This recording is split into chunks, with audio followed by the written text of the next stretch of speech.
예, 안녕하세요. 영상 해부학입니다. 자, 장마가 끝나고요. 이제 무더위가 시작됐습니다. 어젯밤 잠을 잘 주무셨는지요? 저처럼 잠을 설치지 않으셨는지 좀 걱정되는데요. 어제는 마치 제습기를 틀어놓은 양, 너무나 이제 무더운 밤이었습니다. 요즘 영상 해부학이 여러분들을 위해서 정석껏 영화를 준비했는데요. 무더위 물러가라! 라는 주문을 외쳐보면서 오늘 영상 해부학 시간 이제 시작해 보겠습니다. 예, 제이님, 여름님 잘 지내셨죠? 예. 예, 잘 지내지 않은 듯한 목바지 목소리. 뭐 특별히 뭐 8월에 휴가 계획 뭐 가지고 있으세요? 뭐 저번에는 뭐 휴가 계획 특별히 없는 것 같긴 한데 그렇다고 해서 뭐 계획이 없는 건 아니겠죠. 뭐 놀러 갈 계획은 아니더라도 이 무더운 여름을 어떻게 보내고 있는지 좀 궁금하네요. 저는 어제 진짜 힘들었던 게 저는 덥진 않았는데 음, 잠을 자는데 모기 새끼 때문에 아, 3시에 일어났다가 다시 잤다가 그래서 자봐야겠다 너무 빡쳐가지고 불 켜놓고 잡을 거야 이러다가 그냥 잠들어 버린 거예요. 그래서 아침까지 음. 불을 켜놓다가 일어났는데 그래서 어제 밤에 계획을 하나 세웠어요. 그거 전자 그거 있잖아요. 파리채 그거 아. 사가지고 진짜 다 조질 거야. 근데 모기향을 틀어놓고 자는데도 그래요? 전기 모기향? 그냥 너무 싫어요 어. 우리 집. 그리고 저만 물어요. 저 엄마 아빠랑 같이 음. 사는데 다 방문 열어놓고 자거든요. 왜냐면 요즘에 더우니까. 더우니까 뭐 창문도 열어놓고. 근데 진짜 왜 나만 무는지 모르겠어. 제가 어. 몸이 약간 뜨거워서 어. 핫해가지고 그런지 너무 스트레스 많이 받아. 저는 모기채 살 거야 진짜. 저는 이제 제이님과는 다르게 이번 여름은 정말 모기가 없다고 생각했거든요. 절레. 저 지금 진짜- 손가락 여기서 그래요? 작년에만 해도 항상 그 전기 모기향을 항상 그 여름부터 심지어는 가을 때까지 계속 켜놓고 있었거든요. 근데 올해는 없는 거예요. 우리 우리 집 집에 왔나 봐. 신기하더라고요. 다 저희 집 와서 그래요. 예, 그렇게 이제 보내시군요. 잠 못 이루는 여름, 모기와 함께. 빨리 파리채 잡아서 사서 다 죽일 거야. 우리 제이님께 조금 이 여름 모기 퇴치법 좀 알려주시면 좋을 것 같아요. 예. 자, 여름님은 어떻게 보내시고 있어요? 아니면 뭐 계획이라도? 요새 너무 덥고 힘드니까 사람들 자연으로 안 떠나고 음. 에어컨 있는 곳으로 휴가 떠나잖아요. 아. 호캉스. 호텔로 떠나는 호캉스 계획하고 있어요. 그냥 친구들이랑 하루 오, 나눠서 좋다, 호텔 가서 좋다. 그냥 실내에 있는 수영장에서 오. 놀고 오 좋다. 에어컨 밑에서 자고 밥 그냥 그게 포장해서 밥 먹고 진정한 대단시켜 최고. 먹고. 역시 호캉스. 야, 저 한 번도 그런 거 안 해봤거든요. 남자들끼리는 잘 안 가는 게 안 가죠. 맞아. 가면 맞아. 좀 이상하게 보일 것 많이 같아요. 가요. 그러니까 이런 지금 얘기하시는 것처럼 뭐 브런치 먹고 호텔에 있는 이제 수영장 이용 이런 거 뭐 스파 가고 아니면 뭐 마사지 받고 한 번도 꿈꿔보지도 않고 가볼 생각을 안 했던 것 같아요. 근데 그런 종류의 패키지 상품 많은 것 같긴 맞아. 하더라고요. 그쵸? 요즘에는 많이 가요. 저도 갑자기 한번 혼자 한번 가볼까? 막 이런 생각 드네요. 저 같은 경우는 글쎄요. 계획이 없는 게 계획이긴 한데 하도 더우니까 그런 생각을 좀 가졌어요. 한 좀 휴가철 좀 끝나고 한 8월 말쯤에 그냥 잠깐 지방이라도 뭐 가볼까 싶거든요. 뭐 그 정도 지금 얘기하고 있고 그냥 이번 여름은 여기에 있는 영상 해부와 과 함께 좋은 영화를 갖다 찾아보면서 이제 보내려고 좀 하고 있습니다. 예. 오늘 저희가 이제 준비한 영화는 그 크리스토퍼 놀란의 그 메멘토라는 작품인데요. 뭐 2000년의 작품입니다. 좀 요즘에 또 놀란 감독이 영화 하나 개봉됐죠. 덩케르크. 덩케르크 혹시 보셨나요? 여기 있는 두 분은? 저는 어. 아직 아이맥스 예매를 맨날 아. 실패하기 때문에 예매하기 정말 힘들어요. 아이맥스를 영상 보겠다는 용암에. 그렇군요. 티켓팅 진짜 장난 아니라고. 제님께서는 제가 뭐 듣기엔 영화 두 번이나 예 놀란 감독이 이 지금 아. 덩케르크를 봤다고 들은 것 아니요. 같은데. 이게 친구가 들으면 어떡하지? 사실은 그날 원래 2번 볼 뻔했는데 친구랑 보기로 약속을 했는데 제가 미리 봐가지고 어. 그날 그 친구한테 말해야지 했는데 보고 나서 왜냐면 약속을 했는데 친구가 서운할 수 있잖아요. 그래서 했는데 그날 다른 친구가 갑자기 약속이. 오게 돼가지고 그 친구만 냅두고 영화를 보러 갈 수가 없어. 그냥 취소했거든요. 그래서 아, 한 번만 그렇군요. 봤어요. 그래서 한 번만. 들으면 어떡하죠? 큰일이다. 전도 놀란 감독 영화를 갖다가 저는 그 용산 말씀하셨잖아요. 용산 CGV. 저는 거기가 가장 크지 않고 왕십리가 가장 큰 줄 알고요. 왕십리 가서 봤거든요. 근데 굳이 IMAX 가서 봐야 되나 싶긴 하던데 저는 왜냐면 저는- 물론 뭐 이렇게 화려한 영상미 뭐 영상미라기보다는 이제 광대한 그런 전쟁이라는 스펙타클을 보여주니까 또 게다가 뭐 IMAX로 찍었으니까 IMAX에서 보면 감흥이 다를 것 같다는 생각도 하면서 봤거든요. 근데 모르겠어요. 저는 항상 드는 생각이 놀란 감독의 영화를 그렇게 좋아하는 편은 아니거든요. 예전 오늘 하는 메멘토도 그렇고 그 영화가 나오면 꼬박꼬박 보는 감독이 영화긴 한데 왜 보는지 잘 모르겠어요. 남들 다 나와가지고 봐야겠다. 휩쓸려서 이렇게. 예. 오늘도 이제 저희 이제 좀 문제작이죠. 크리스토퍼 놀란 이제 메멘토 2000년도 작품인데요. 뭐 21세기 BBC에서 뽑은 100대 영화 중에 이 영화가 한 25위를 차지하고 있어요. 그러니까 그만큼 이 영화뿐만 아니라 크리스토퍼 놀란은 믿고 보는 감독의 하나일 것 같아요. 요즘 가장 이제 핫한 감독인데요. 저 오늘 이제 메멘토입니다. 메멘토를 누가 추천하셨나요? 저는 추천하지 않았는데. 왜 추천했더라? 아, 덩케르크 때문에 추천했구나. 덩케르크 때문에 추천한 것 같아요. 왜냐면 요즘에 그 개봉작인 그 감독의 영화 중에 초기작. 아마 지난주에는 저희가 유승환 감독, 고남도를 제작하고 감독한 유승환 감독의 그 영화 부당거래를 했었고요. 이번 주에는 이제 또 덩케르크의 놀란 감독의 뭐 초기작이라고 할 수 있을까요? 거의 한 17년 전에 이제 메멘토를 지금 가지고 왔어요. 좀 메멘토에 대한 간략한 이제 시놉시스하고 이야기를 조금 뭐 소개를 하면서 출발을 해야 될 것 같습니다. 뭐 여름님께서 한번 소개시켜 주실까요? 지금부터 스포일러를 남발하오니 주의하여 들으세요. 제가 잘할 자신은 없지만 너무너무 아시다시피 너무너무 복잡한 복잡해서. 이야기, 복잡한 형식이어서 어떻게 설명해야 될지 모르겠고 또 이거 설명을 하면 진짜 스포일러 대스포일러잖아요. 이게 꼭 스포일러가 중요한 영화는 아니지만 또 그 형식 자체가 스포일러를 위한 형식이기 때문에 좀 들으면서 의아하실 수도 있겠지만 진짜 열심히 설명해 보겠습니다. 우선 제가 시놉시스를 두 번에 나눠서 설명할 건데요. 첫 번째는 그냥 네이버나 웹사이트에서 볼 수 있는 정도의 스토리이고요. 두 번째는 스포일러가 팍팍 들어간 이게 형식을 제가 뒤집어서 이제 제대로 된 영화적 이야기를 풀어내는 형식으로 할게요. 우선 첫 번째는 레너드라는 주인공이 나와요. 그래서 별칭은 레니인데 이게 와이프가 지어줬어요. 근데 난 레니라고 부르는 게 너무 싫었어 라고 하는데 사람들이 계속해서 레니라고 불러요. 레니라고 부르는 되게 잘생긴 남자 주인공이 등장합니다. 이 주인공은 잠에서 깨면서 계속 이야기가 시작되는데요. 단기 기억 상실증을 가지고 있어요. 이게 교통사고 때문이었나? 그렇게 묘사가 되는데요. 이 사람은 전직 보험 수사관이었고 아내가 강간 살해당했습니다.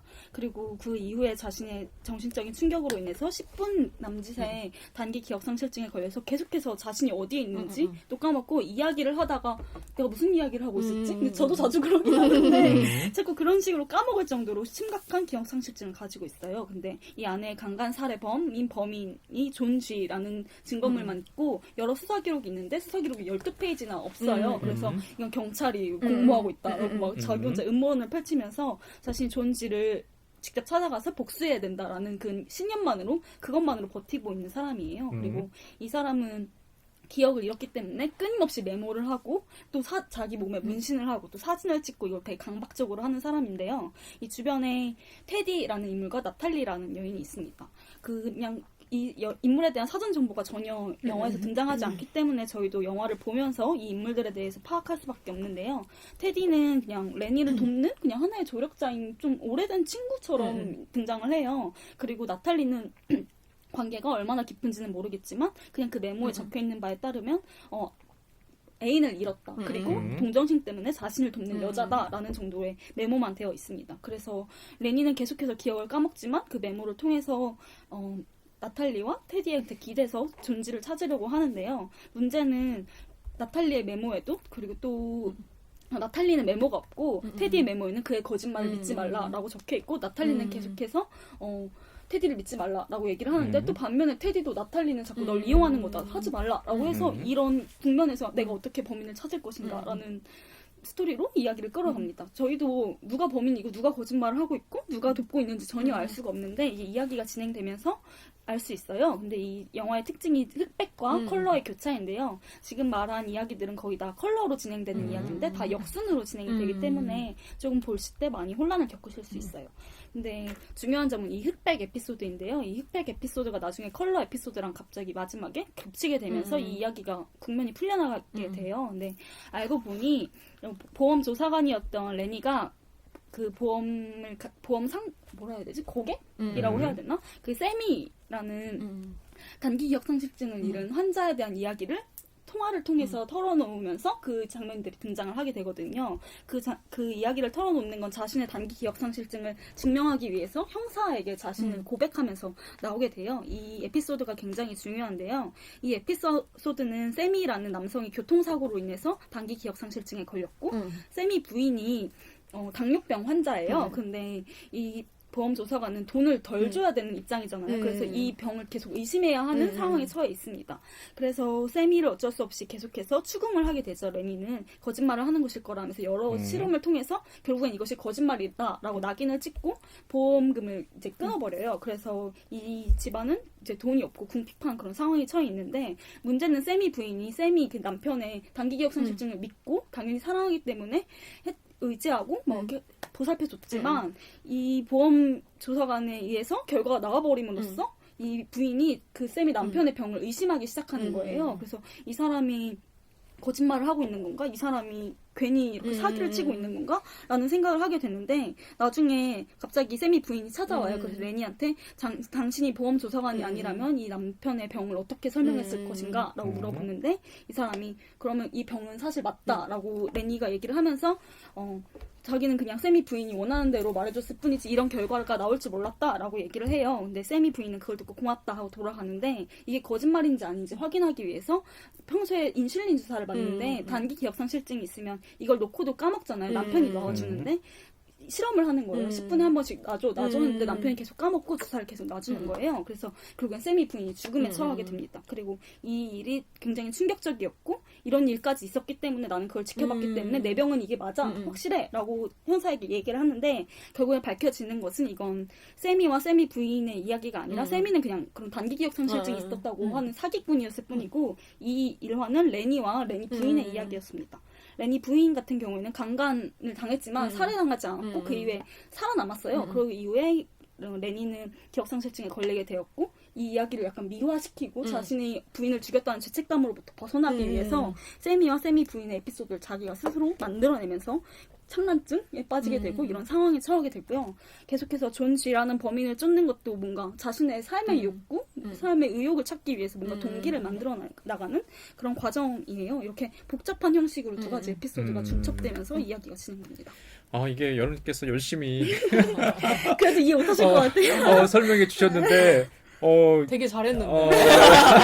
영화를 봤으면 좀 이해가 좀 편했을 것 같긴 해요. 근데 잘 모르겠어요. 제가 옆에서 듣고 있는데 이게 그 단순히 얘기하면 단기 기억 상실증을 앓고 있는 낸이라고 이제 불리는 그 주인공의 이야기인데 기억의 이제 역순으로 진행되는 이야기죠. 그러니까 자신의 부인? 예, 부인이 이제 나탈리인가요? 네. 나탈리. 아니요. 이름이 안 나왔던 것 같아요. 부인의 뭐 강간 살해범을 갖다가 그 추적하는 뭐 이런 이야기인데요. 저도 굉장히 오래전에 한번 봤던 것 같긴 한데 이 영화에 대한 인상이 어땠냐면 중간부터 봤을 거예요. 그게 아마 KBS 지상파에서 한번 몇 번 방송을 했던 기억이 나요. 근데 그때 당시 봤을 때 크리스토퍼 놀란이 그 유명한 감독은 아니었을 테니까 굉장히 형식이 독특하고 이해하기 힘들다. 지금 이제 뭐 연우님께서 막 설명을 해주셨는데 상상은 안 돼요. 상상은 안 되고 이게 이제 기억이라는 소재를 가지고 있고 단기 기억 상실증이란 굉장히 특별한 그 병이죠. 10분마다 그 기억을 상실하는 굉장히 이 병을 앓고 있는 환자 사람은 굉장히 고통스러울 것 같아요. 저는 특히 좀 나이가 들면서 어떤 생각을 했냐면 기억이라는 게 굉장히 그 사람의 정체성이나 그 사람을 형성하는 굉장히 중요한 역할을 담당하더라고요. 특히 나이가 드니까 특히 그런 생각이 들어요. 누군가 이제 그렇게 얘기하던데 새로운 사람을 만날 때마다 과거에 누군가를 떠올린다 그 사람은 굉장히 나이가 든 거래요.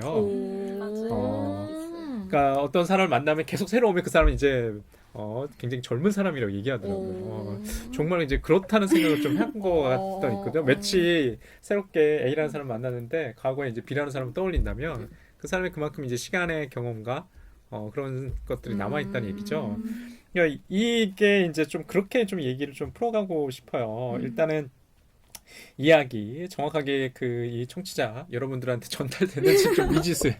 노력은 했습니다. 미지수인데 이 영화 굉장히 독특한 형식, 이제 이야기의 형식과 좀 먼저 얘기해 보고 싶어요. 이제 기억의 역순으로 이제 진행되는 이야기. 자, 제이님께서는 뭐 어떻게 이 이야기를 갖다가 보셨나요? 되게 예. 약간 전체적으로 느낀 바는 스포가 별로 중요한 영화가 아닌 느낌? 그러니까 저 보통 영화 할 때 아마 예. 팟캐스트 많이 듣는 분들은 되게 뭐 스포가 나올까봐 조마조마 하시는 분들도 되게 많을 수도 있는데 약간 그런 게 중요한 게 아니라 오히려 이 영화를 어떻게 풀어가느냐가 중요한 영화? 약간 그런 게 인상이 되게 강했던 것 같아요, 저한테. 그러니까 이게 기억의 역순이니까요. 이제 결과를 이제 보여주고 그 원인을 찾아가는 이제 영화죠. 굉장히 사후적인 영화라고 볼 수 있을 것 같아요. 그러니까 지금은 알려져 있는데 과거는 어땠을까? 굉장히 이제 독특한 이제 구성을 좀 가지고 있거든요. 그다음에 게다가 그 형식적인 면에서 이야기뿐만 아니라 어떤 다른 특징들은 있나요? 이 형식이 두 개의 에피소드가 진행된다는 것도 또 특징인 것 같은데 이게 흑백은 선행 구조를 하고 있고 컬러는 역행 구조예요. 그래서 그렇군요. 네, 그래서 이 두 이야기가 맞닿게 되는 지점에서 이 이야기의 비밀이 해소되면서 그냥 끝이 나버리는 그런 역할을 하거든요. 그래서 이게 선행과 또 선행이면 그냥 약간 회상하는 건가? 흑백이 이렇게만 생각할 수 있는데 역행과 선행이니까 그게 되게 혼란스럽고 이해할 수 없는 상황에 처해가지고 사람들이 이 영화에 대해서 세 번 봐야 된다 이렇게 할 수밖에 없는 것 같아요. 그러고 보면 상당히 이제 관객이 집중해서 봐야 되고 어떻게 보면 꼼꼼히 봐야 될 영화 중에 하나군요. 근데 굳이 세 번을 볼 필요가 있나 생각을 저는 왜냐면 만약에 그냥 뭐 논란 같은 경우에도 그랬을 네. 거라고 저는 생각해요. 그러니까 오히려 이거를 미지수의 가능성으로 남겨두길 이 영화를 바랬지 완벽한 그런 이해를 바라고 만든 것 같진 않거든요. 제가 봤을 때는. 그래서 굳이 그렇게 세 번 볼 필요 있나라는 생각이. 저도 그렇게 생각했던 게 영화에서 그 테디라는 인물을 죽이거든요. 죽이면서 시작하고 또 죽이면서 끝이 나죠. 이렇게 맞닿으면서 이야기가 끝이 나는데 테디가 계속해서 레니를 이용하는 경찰로 나오잖아요. 부정부패한 경찰이죠. 마약 하는 사람들, 마약 밀매상들이랑 거래를 통해서 자신의 돈을 벌기 위해 레니를 약간 살인마처럼 만든 사람인데 결국엔 그래도 약간 조력자 같은 역할이고 레니를 끌고 가는 인물이잖아요. 근데 레니가 죽여버리잖아요. 그럼 얘는 이제 앞으로 어떻게 살까? 저는 이게 더 궁금한 거예요. 그 아내가 죽은 지가 몇 년이 지났는데 그동안 약간 그 사람에 의지해서 그 사람과 함께 살아왔는데 이제 얘가 제대로 살 수 있을까? 약간 더 정신병에 빠져서 이상한 데로 굴러가지 않을까? 이제 이게 더 중요한 아내가 죽음 이후에도 굉장히 시간이 흐른 뒤의 얘기인가 보네요. 벌써 몇 명의 그런 존지로 지목해서 몇 명을 살인을 저질렀으니까. 결과적으로는? 그래요? 굉장히 좀 섬뜩한 얘기인데요. 약간 살인 기계. 가상의 그 존 지라는 아래 강간 살인범을 갖다가 계속해서 그거를 쫓아가는 얘기군요. 거기서도 얘기 나와요. 그러니까 존지라는 이름을 가진 사람이 얼마나 많은데 약간 이런 얘기가 나와요. 그러니까 지라는 게 너무 상징이니까 어떻게 보면. 굉장히 어떤 생각이 드냐면요. 이 사람의 삶의 원동력은 존지를 찾는데 모두 할애되어 있다는 느낌이 드네요. 굉장히 갑자기 들으니까 좀 호기심이 발동하는데. 그래서 영화에서도 두 번의 살인이 나오는 거지. 다 존지, 그러니까 범인으로 지목하는 사람인데 한 명은 그 테디가 이용해서 마약상인 존지라는 지미라는 나탈리의 애인이에요. 그래서 나탈리의 애인을 그렇게 테디의 조정에 의해서 죽이게 되고 그리고 나서는 테디도 원래 본명이 뭐예요? 존 겟멜? 존 겟멜인데 그 쥐잖아요. 그래서 나도 이제 너를 죽일 거야. 그때는 기억을 하는 상태여서 나도 널 죽일 거야 하면서 그때 막 차 번호 막 이런 거 적거든요. 그러고 나서 이제 이 사람을 자기가 왜곡해서 범인으로 만들어서 테디를 죽이는 그런 내용이고 지미를 죽이고 나서 지미의 차랑 옷을 빼앗았기 때문에 그냥 주머니에 나탈리가 애인이 쓴 일로 와 이걸 보고서 그냥 가는 거예요. 갔는데 자기 애인인 줄 알고 나탈리가 이렇게 봤는데 자기 남자친구 옷과 차를 탄 걔를 보고 얘가 뭐지? 라고 하면서 나탈리가 이 사람을 이용하게 되는 거죠. 자기 애인을 죽였으니까. 그러니까 이야기가 들으면 들을수록 처음에 굉장히 혼란스럽다는 생각도 들고 아까 여름님 뭐 말씀하셨다시피 이 영화를 완벽하게 이해한다는 목표를 두시면 안 될 것 같아요. 오히려 이런 혼란스러움이 감독, 이제 작가가 의도한 거 아닐까라는 생각도 들고요. 아까 좀 재미난 얘기 하셨는데 이게 크리스토퍼 놀란이 메멘토를 맡을 때 그 동생인가요? 동생이 조나단 놀란. 조나단 놀란이 또 요거를 소설로 만들었다는 게 좀 굉장히 독특한 시도인 것 같다는 생각을 했어요. 영화로 제작하는 이야기와 소설로 만드는 이야기가 좀 다르지 않나라는 생각들이 있거든요. 그러니까 보통은 우리가 소설을 원작으로 해서 영화들 많이 하긴 하지만 기본 이제 영화나 영상이라는 건 이미지 때문에 오는 그런 차별성이나 차이점이 좀 있는 것 같거든요. 이 영화는 좀 그런 게 두드러지나요? 뭐 물론 이제 저희가 뭐 소설을 읽어보진 않았고 번역도 안 돼 있을 네, 것 안 같, 돼 있죠. 예, 안 돼 있죠. 아무래도 어떻게 보면 대과거라고 할 수 있는 그 뭐야 그 지미? 아니 예. 지미 아니라 그 누구죠? 그 테디? 테디 말고 레니? 레니가 예. 보험 설계사일 때 그 얘기해주는 시퀀스. 쌤이 얘기할 때 그거는 흑백이고 예. 혼란스럽게 나오는 그 장면은 칼라니까 그게 어떻게 소설로 써졌을 때는 어떻게 써졌지?라는 게 그럴 수 궁금하긴 해요. 있을 것 같아요. 왜냐하면 그런 색상, 어느 질감이나 이런 느낌을 글이라는 걸로 이제 전달하기는 굉장히 힘든 것 같고 이것도 그런 면에서 좀 재미난 것 같아요. 그러니까 기억이면서 기억과 기록에 대한 어떤 영화인 것 같다는 생각도 들거든요. 지금 아까 말씀하셨던 것처럼 레넌드 낸이라는 인물이 자신의 그 기억을 보존하기 위해서 몸부림을 치는 뭐 이런 영화로도 좀 각인되어 있는 것 같아요. 과거의 인상은 자신의 몸에도 이렇게 타투 문신을 새겼던 것 같기도 하고 그 밖에 뭐 사진이나 메모를 계속해서 하죠. 근데 그게 얼마나 자신의 기억을 보장하는 데 도움이 되나요? 그게 근데 어찌됐든 기억을 왜곡하는 데 도움이 아. 되는 거지 기억을 하는 데 도움이 되는 게 아닌 것 같은 게 특히 그 수사 기록 12페이지 그 없어진 것도 결국엔 자기가 없앤 거예요. 아. 자기가 계속해서 존재를 쫓기 위해서 자기가 조작을 한 거거든요. 그렇다면 그 경찰 수사기관의 그 기록조차도 믿지 못하는데 자기의 그것만 믿게 되는 거잖아요. 경찰을 못 믿어. 자기가 없애놓고 경찰을 못 믿어라고 하면서 자기 문신만 믿는 건 결국엔 기억을 왜곡하는 행위인 것 같고 그 흑백 시퀀스에서 통화를 하면서 세미와 세미 부인 에피소드를 얘기할 때 그 통화의 상대가 누군지 나타나지 않는데 그게 끝이 날 때쯤에 그 상대가 테디였던 게 밝혀져요. 근데 테디인 걸 모르고 걔는 그냥 형사님 이러면서 막 얘기를 하는 거예요. 그러니까 테디는 그걸 약간 예전부터 수십 번씩 들었던 얘기인 거죠. 근데 나중에 테디가 폭로를 할 때 너 기억상실증이야 라고 막 폭로를 할 때 너 세미 이야기가 점점 더 화려해지고 막 이렇게 변하고 있다. 더 멋있게 꾸며낸다 라고 얘기를 하거든요. 그건 자기 무의식적으로 기억을 계속 왜곡하고 있는 거죠. 약간 되게 섬뜩하다는 생각도 들어요. 왜냐하면 기억을 보존 내지는 그것을 지키기 위해서 기록을 해가는데 기록이 오히려 이제 기억을 갖다가 왜곡시키고 확대하고 심지어는 완벽히 새로운 이야기를 꾸며낸다는 게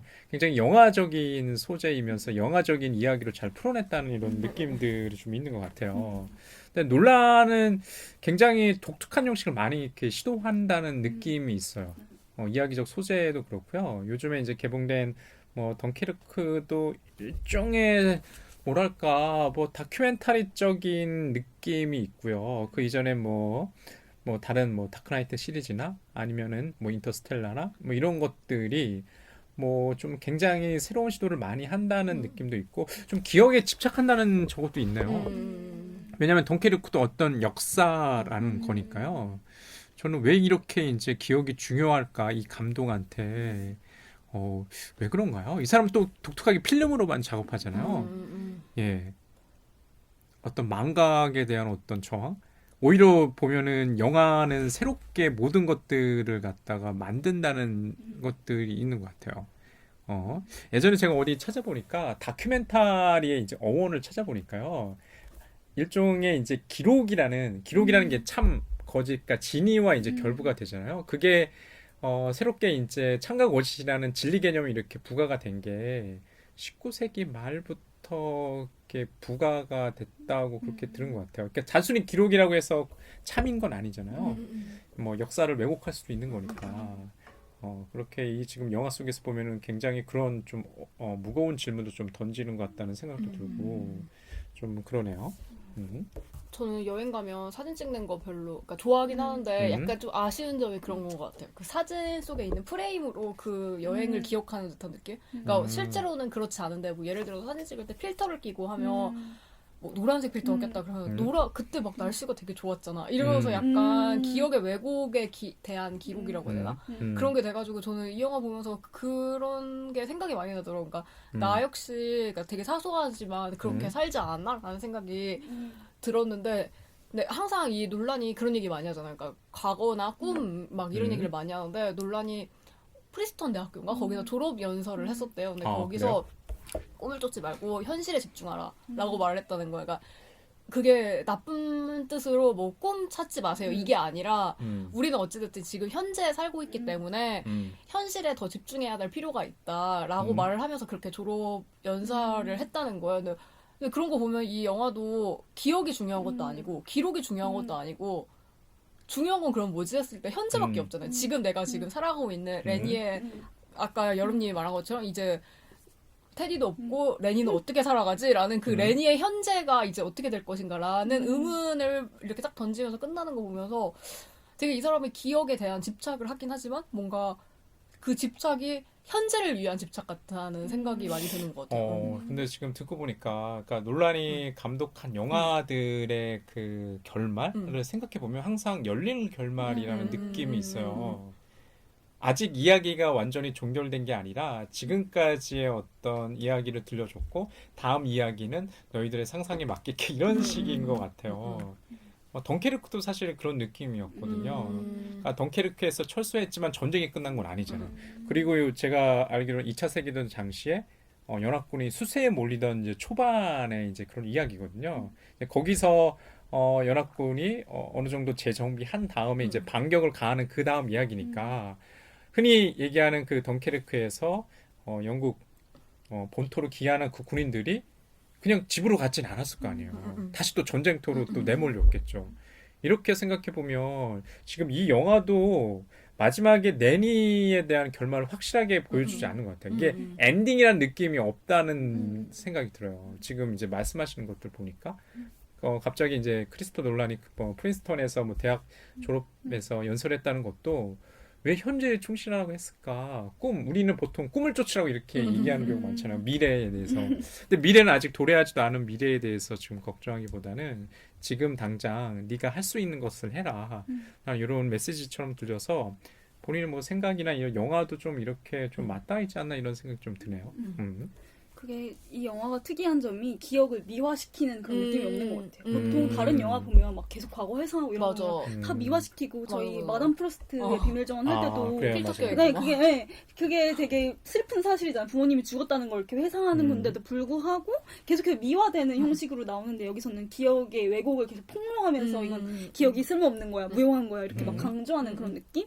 그게 그리고 또 마지막 결론에 치닫으면서 되게 인상 깊은 대사가 그냥 예전에 렌이랑 부인이랑 얘기할 때 그냥 부인이 이렇게 막 책 읽거든요. 그거 1000번 읽었겠다. 막 이러면서 약간 시비를 걸어요. 그래서 부인이 왜 시비 거냐고. 그래도 재밌거든. 막 이러면서 둘이 싸우거든요. 그것처럼 약간 결말을 다 알아도 지금 현재 지금 이걸 즐기는 게 중요한 거고 이걸 내가 기억하고 있어도 이거 새로 읽으면서 새로 기억을 쌓는 게 중요한 거야. 라고 얘기하는 시점인 것 같아서 그 두 부부의 꽁냥꽁냥 그것도 미화된 기억일 수도 있죠. 렌이의. 근데 그 장면이 되게 중요하다는 생각이 들더라고요. 그리고 사랑이 넘치는 장면이면 둘이 더 막 애정이 돋는 장면이어야 되는데 시비 걸고 막 그런 장면이 나오잖아요. 그것도 이렇게 폭로하는 그런 게 아닐까 하는 생각을 했어요. 듣고 보면 좀 재미난 것 같아요. 그러니까 우리도 굉장히 스포일러에 민감하게 반응하잖아요. 소설은 그런 것 같지 않은데 맞아. 영화는 그런 것 같아요. 맞아. 되게 예민하게. 근데 그 이유가 뭘까 생각해 보면은 보통 영화를 전문적으로 공부하거나 아니면 비평을 하지 않는 한 영화를 2번 이상은 안 보는 게 대다수의 사람들인 것 같고요. 굉장히 자본주의적인 사고방식이 물들어 있다는 게 새로운 것을 추구하고 만약 그 새로운 게 영화 같은 경우 이야기의 결말을 우리가 알았으면 이거는 새롭지 않고 좀 올드한 것 구식으로 이제 치부해버리기 때문에 마치 이제 소비된 상품처럼 여겨지는 것 같다는 생각이 들어요. 영화의 스포일러에 집착하는 이유가.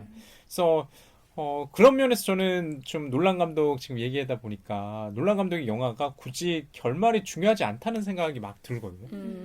메멘토도 그렇고 이게 쭉 이어져 보면은 뭐 다크나이트 시리즈도 그렇고 뭐 인셉션도 그렇고 그밖에 뭐 인터스텔라든 뭐 그밖에 뭐 요즘 최근에 있는 덩케르크든 결말이 그렇게 중요하다는 생각이 안 드는 것 같아요.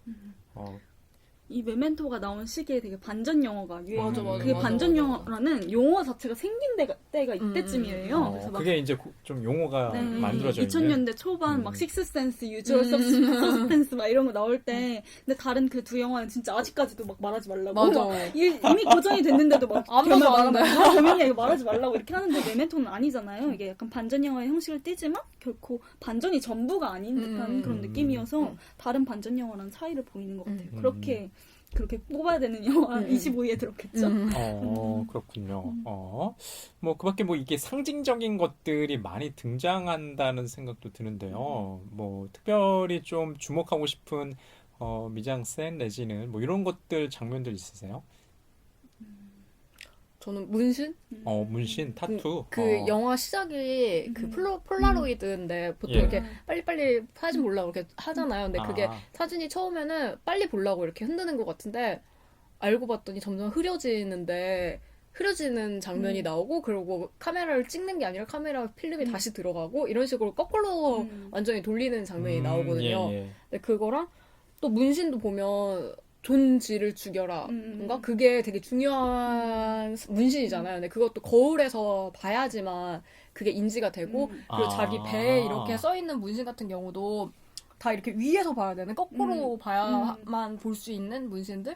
약간 이런 게 되게 엄청나게 이 논란이 관객들한테 힌트를 주고 있다는 생각이 들었는데 저는 처음에 솔직히 말하면 잘 몰랐었어요. 그러니까 이게 거꾸로 된 건지. 그러니까 그 필름이 거꾸로 된 건 알았는데 극 자체가 그냥 뭐 선행적이진 않은 건 알겠는데 뭔가 파편적인 기억일 뿐이지 완전히 이게 매끄럽게 거꾸로라고 생각은 전혀 못했거든요. 그러니까 그런 식으로 되게 관객들한테 많이 알려주긴 했더라고요. 굉장히 좀 재미난 요소인 것 같아요. 왜냐하면 지금 말씀하시는 것처럼 타투가 본인의 관점에서만 보는 거 아니에요. 본인의 관점에서만 그 기록이 보이고 상대방한테는 그게 정확하게 인지나 그런 것들이 확인이 안 된다는 게 아까도 기억의 이제 왜곡에 대해서 지금 계속 얘기하고 있고 그 내니가 가지고 있는 그 기억조차도 상당히 이제 잘못된 기억에 있어 계속 어떻게 보면 살인범이 연쇄살인범의 이제 그런 이야기니까 그런 것도 좀 상당히 재미난 것 같아요. 왜냐하면 이제 타투를 우리가 할 때는 나의 관점에서 그 타투를 새기지 않고 상대방이 보는 그 시점에서 새길 것 같거든요. 왜냐면 보여주기 위한 것이니까 내가 보는 게 아니라 상대방이 보는 거니까 가령 지금 저희도 옆에 노트북이 있는데 애플의 이제 로고를 보시게 되면 여기 사과 로고 있잖아요. 그러네. 그게 이제 그 디자인을 할 때 굉장히 그런 숙고를 했다고 하더라고요. 이 사용자의 입장에서 이 애플 사과가 보이느냐, 상대방 남들이 막 볼 때 이 애플 로고가 보이느냐. 그러니까 지금 애플 로고가 보시게 되면은 그 노트북에 있는 로고는 항상 이용자의 관점이 아니라 이 노트북을 바라보는 사람의 관점에서 이렇게 사과가 이렇게 그려져 있거든요. 삼성 LG도 그러나? 삼성 LG도 그럴 것 같아요. 그 로고가. 어. 그럴 것 같아요. 그래서 이제 예전에 제가 한번 요거를 갖다 그런 로고에 얽힌 이야기를 읽었던 기억이 나요. 그러니까 갑자기 이 메멘토 이야기의 그 타투도 그거는 오히려 좀 상반된 것 같아요. 이게 나라는 그 인식 주체의 그 중심에서 지금 그 기억을 재구성하고 상대방의 관점에서는 전혀 재구성하지 않고 있어서 거기서 불러오는 왜곡. 그러니까 보통의 경우에는 우리는 일상적인 생활을 하다가 서로 상대방의 기억이 엇갈리거나 이러면 그냥 내가 틀렸다는 오류 가능성을 좀 인정하잖아요. 음. 근데 이 지금 얘기 들어보니까 낸이라는 인물은 굉장히 신념이 확고한 것 같아요. 고집세요. 고집불통이야. 기억이 되게 신념화되어 있는데 예. 그걸 그리고 또 자기가 직접적으로 만드는 장면들까지 나와요. 예. 저 여자를 산 것 같은데 그 어. 모텔에서 그 여자는 성적 행위를 하면 뭘 해줄까? 약간 이런 음. 식으로 얘기를 하는데 나랑 같이 누워서 자고 그 음. 안에 물건을 음. 꺼내서 이거를 네가 어떻게 쓴 것처럼 널브러뜨려줘. 그래서 음. 여자가 그냥 이렇게 널브러뜨려요. 그 다음에 어떻게 해? 그랬더니 자고 있다가 자기가 잠이 들면 방에 들어가서 자기가 약간 이렇게 움찔하면서 깰 수 있도록 화장실 문을 쾅 닫아달라 이렇게 얘기를 하는 거예요. 그래서 그리고 둘이 자요. 예. 그래서 여자가 문을 쾅 하고 여니까 레니가 깨어나가지고 뭐야 너 누구야? 약간 이렇게 하면서 나가 당장 나가 이러면서 그 물건을 보면 갑자기 막 슬퍼해요. 그 물건을 가지고 막 불에 태우거든요. 근데 그건 어. 자기가 슬퍼하기 위해서 그런 행위를 만든 거잖아요. 다른 어. 여성. 이렇게. 그럼 자기 기억을 결국엔 다시 미화시키기 위해서 그렇게 직접적으로 하는 걸 논란이 보여주니까 되게 직설적으로 폭로하고 비판하고 있다는 생각이 들더라고요. 참 좀 재밌네요. 그런 이제 에피소드 지금 말씀하시는 거 보니까 그 낸이라는 인물이 자신의 어떤 기억을 계속해서 만들어 가면서 지금 생의 의지를 다진다는 생각이 좀 들어요. 그런 기억조차 없으면 이 낸이의 존재 이유가 없는 듯한 것들이거든요.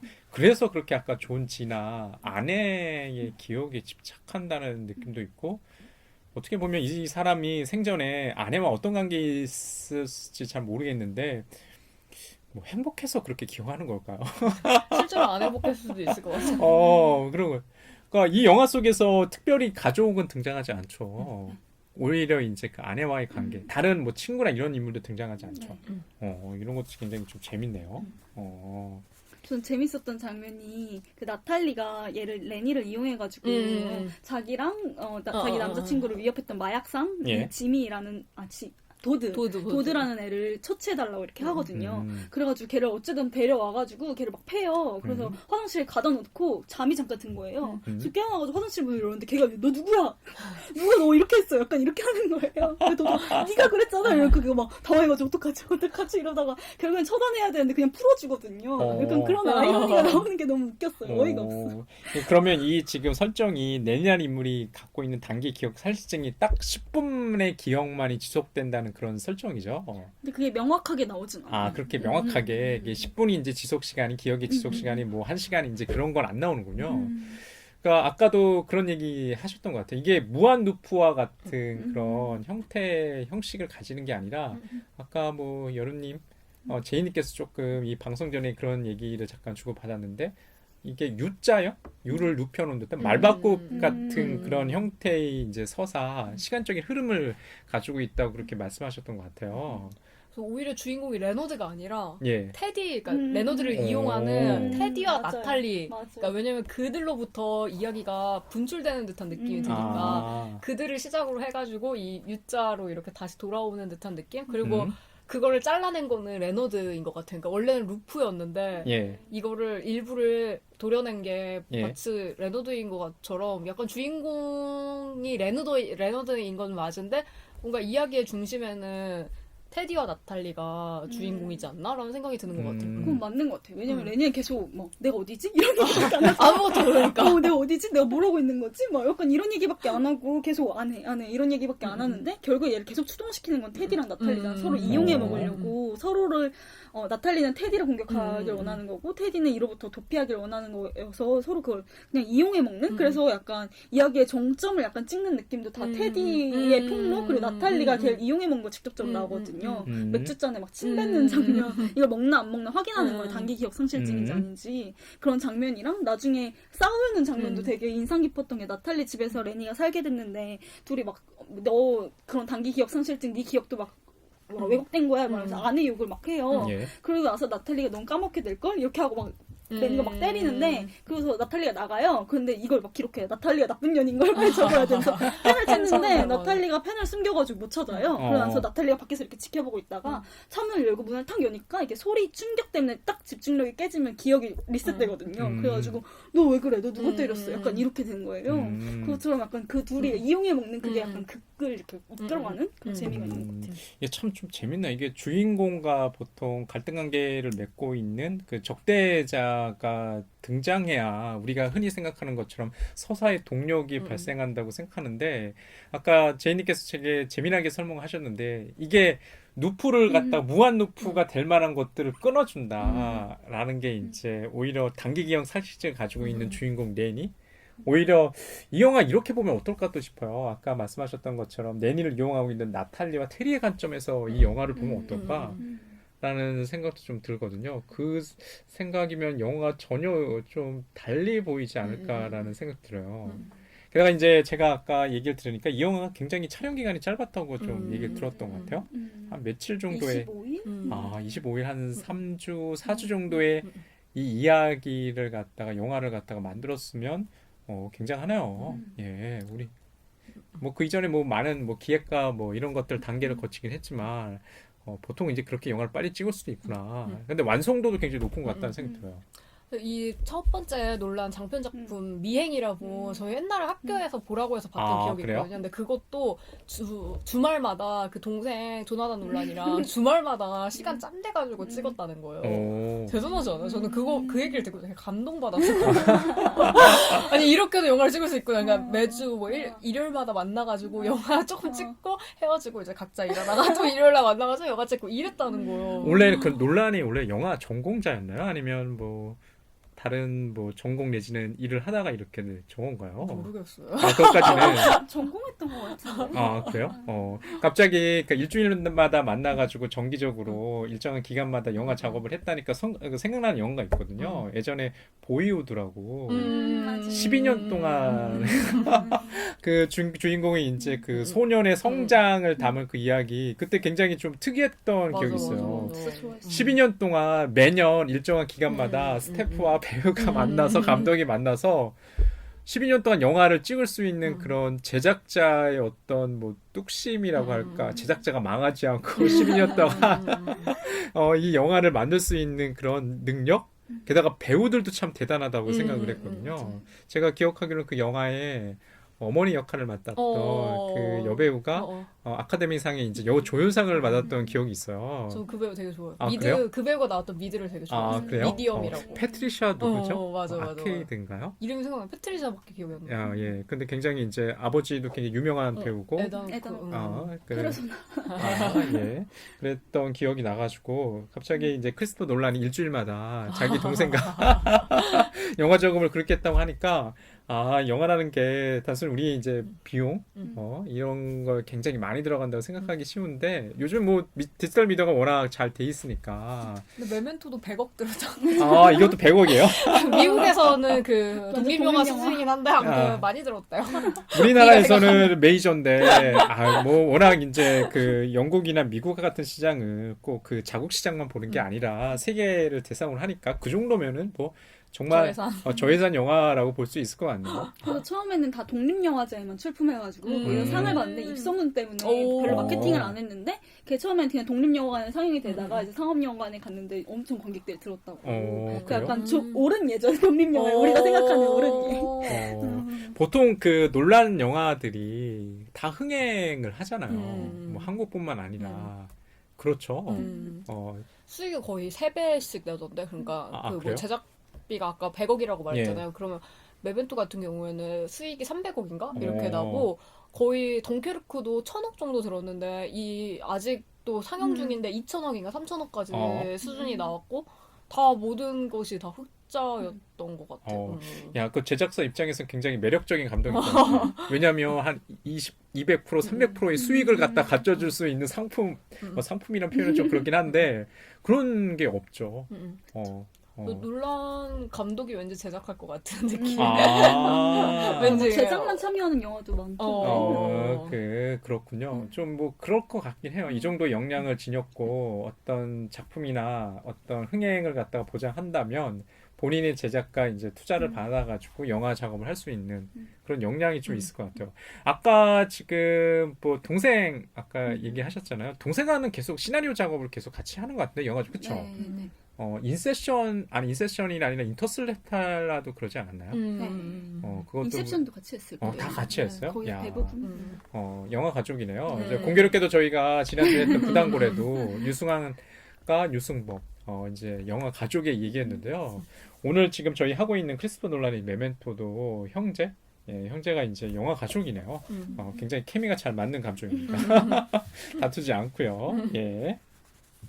저는 아까 이 영화 어떻게 촬영했는지 막 생각해보다가 이 영화가 역행 구조를 띠고 있지만 촬영할 때는 그냥 선행대로 촬영했나? 그게 궁금한 거예요. 씬별로 촬영을 그냥 거꾸로 이렇게 했으면 연기하기 되게 쉬웠을 것 같아요. 맞아. 이게 역행이니까 되게 어려워 보이는데 그냥 했으면 되게 쉬웠을 것 같다는 생각이 들더라고요. 이게 편집 과정에서 어떤 순행적인 편집을 하고 역행으로 편집했으니까 물론 그건 저희가 알 수는 없을 것 같아요. 촬영을 갖다 어떻게 했을까?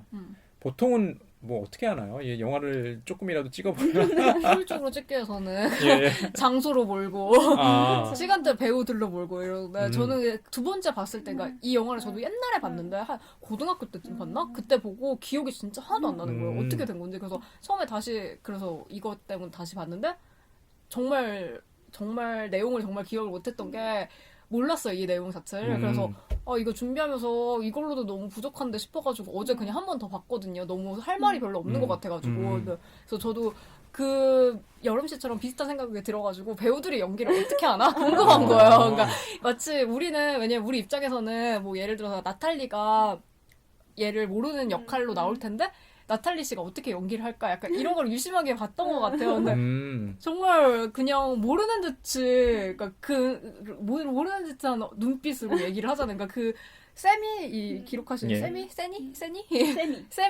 세미를 기억했을 때도 그런 얘기 하잖아요. 그러니까 눈을 바라봤는데 얘가 나를 마치 아는 것처럼 쳐다봤기 때문에 자기는 이 사람이 거짓말을 하고 있다고 생각을 했다고. 그러니까 그런 것처럼 약간 저도 나탈리의 눈빛을 유심하게 봤는데 마치 처음 보는 게 아니라 그러니까 왜냐면 저같이 영화를 처음 본 사람은 서로가 진짜 이 얘네가 원래 사실은 모르는 사이라고 인지할 수 있잖아요. 근데 다시 보니까 얘가 마치 아는 것처럼 연기를 해가지고 약간 그 세미를 표현했던 대사가 갑자기 생각났던 것 같아요. 그러니까 다시 봤을 때.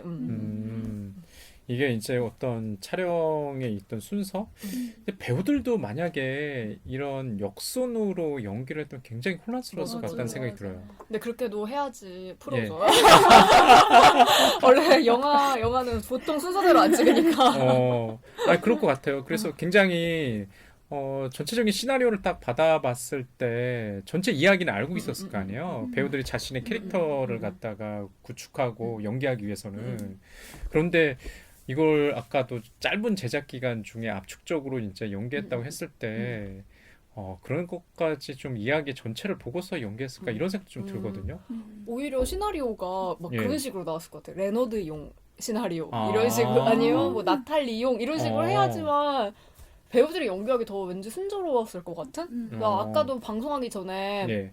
이거 누가 줄거리 설명할 것인가 너무 어렵잖아요. 그래서 예.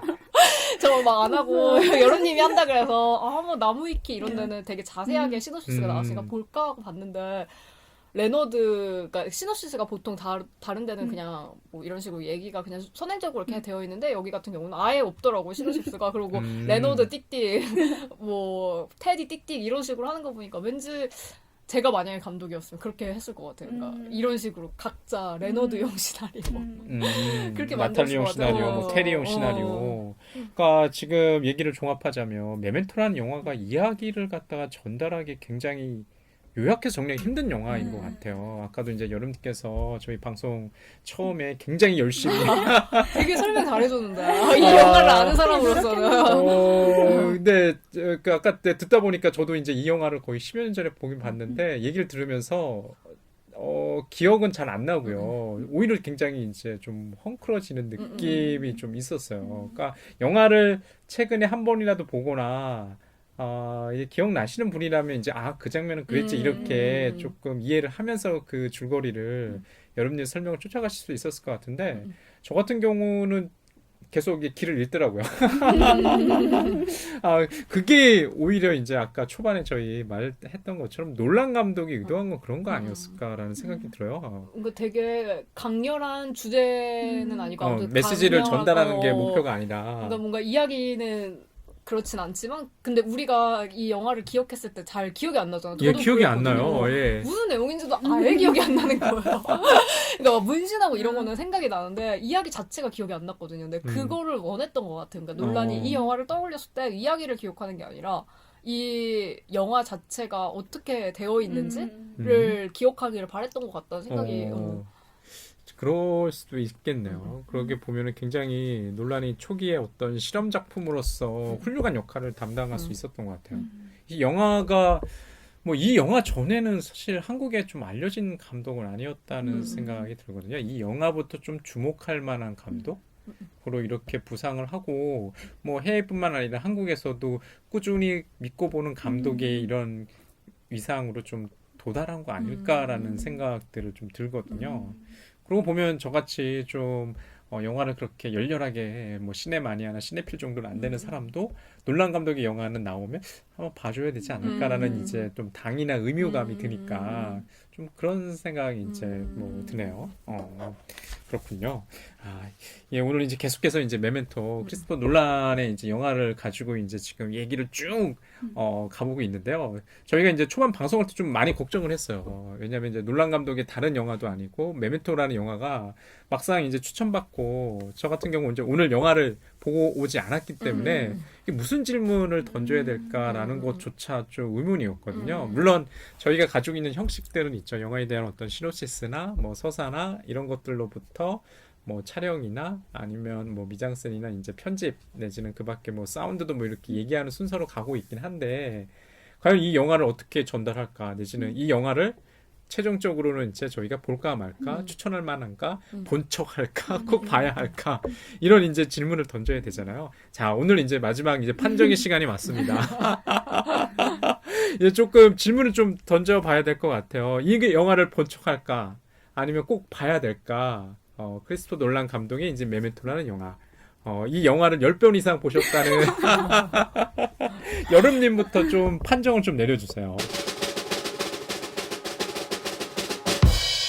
저는 이 영화를 그래도 오랜만에 다시 본 건데 예. 재미없었어요. 뭐 내용을 알고 있어서를 떠나서 옛날에는 그래도 알고 있어도 막 좀 새롭고 막 이렇게 재미는 없었는데 저는 이번에 보면서 이 영화가 좀 그냥 이야기를 풀어내는 영화가 아니라 영화에 대한 영화이지 않을까라는 약간 생각이 메타 영화 같은 느낌이군요. 그랬어요. 이게 영화의 주인공이나 서사 자체가 기억의 왜곡, 창조적인 기억 회상 이런 걸 주제로 삼고 있고 줄거리로 삼고 있는데 그거 자체를 영화라는 형식을 통해서 보여주고 있는 것 같아요. 그걸 창조적 회상 기억이라는 주제를 영화라는 형식으로 차용하면서 같이 굴러가기 때문에 더 혼란스러운 그런 영화인 것 같아서 영화를 공부하시는 분이나 좋아하시는 분은 봐도 되는데 그냥 일반적인 관객들은 꼭 보지 않아도 되는 영화인 것 같아요. 그렇게 이제 판정을 내려주셨네요. 그러니까 일반 관객이라면 이 무더운 여름날 더욱더 무덥게 만들 수 있는 영화일지 모르겠어요. 왜냐면 시원하게 덩케르트 극장에서 보시는 게 나을 것 같아요. 기억을 혼돈스럽게 만드니까 시원한 이제 영화가 내지는 극장을 이용하지 않으실 거며 이 무더위에 더 지칠 수 있는 영화. 어제 저 진짜 지쳤어요. 이거 다시 보다가. 예, 그런 영화라고 좀 판정 내릴 수 있겠네요. 그러시면 제이님께서는 좀 이 논란의 메멘토 어떻게 좀 추천하실 건가요? 아니면 전 본척하시라고. 두 분의 의견이 좀 일치하네요. 굳이 뭐 저 같은 경우는 이 형식만 조금 특이했지 인상 깊진 않았어요 이 영화가. 그래서 아마 기억을 못한 것도 있을 것 같다는 생각이 들더라고요. 그렇네요. 그러니까 사실 저도 요즘 뭐 덩케르크를 보고 왔지만 놀란 감독의 영화가 왜 인상적이지 않을까라는 그런 질문을 문득 들더라고요. 과거의 영화를 보면은 저 같은 경우 좀 이야기, 뭐 서사나 이런 것들을 좀 주목해서 봐서 그런가. 항상 미진한 것들이 남아있는 상태로 끝난다는 생각이 좀 있었어요. 그러니까 메멘토도 여기 주인공이 이제 레너드가 아까도 이제 초반에 저희 말한 것처럼 어떤 삶을 살아갈까. 그러니까 이제 미정, 열린 결말로 이렇게 남겨져 버리니까 아까 뭐 지금 여러분께서 좀 일종의 영화에 관한 영화처럼 들린다 그런 형식이 자유로운 어떤 설명 그러니까 영화 전공자나 영화를 좋아하는 분이시라면 적극적으로 추천드려야 될 것 같은데 저희 이제 영상예부학 청취자 여러분들께서 무더운 여름을 날릴 만한 영화로는 좀 아쉽게 판정단이 있어서 본척하는 영화로 그래도 꼭 추천드리고 싶은 다른 분들이 있어요. 약간 과거에 사시는 분들 있잖아요. 맨날 과거 뭐 추억하면서 그때가 좋았지 막 이렇게 노스텔지어에 있으신 분들한테 보셔야 돼요. 근데 기억 다 왜곡된 걸. 문득 그 생각했었어요. 그러니까 좀 그러면 어떻게 추모해야 되지? 그러니까 내가 만약에 좋아하는 사람이 나를 떠났을 때 예. 그럼 어떻게 추모하는 게 맞는 걸까라는 문득 이 방송을 하면서 문득 그 생각이 들긴 했었어요. 이 영화를 얘기하면서. 아, 그렇군요. 저는 게다가 글쎄 모르겠어요. 지나간 건 지나간 대로. 우리 전인권 씨 표준 시비가 들렸던 그 음악처럼 지나간 것은 지나간 대로 이렇게 내버려둬야 되지 않나라는 이제 소감을 밝히면서요. 오늘 영상 예방 이제 메멘토 두 분의 이제 패널 여러분들께서 본척하는 영화로 이제 메멘토를 갖다가 판정 내려주셨네요. 예, 무더운 여름입니다. 자, 우리 영상 예방 청취자 여러분들도요. 저 무더운 여름 좋은 영화를 갖다가 마주하면서 시간을 조금 여유있게 보내셨으면 좋겠고요. 다음번에 영상 예방 시간 또 새로운 영화로 찾아뵙겠습니다. 예, 고맙습니다. 감사합니다. 예. 아.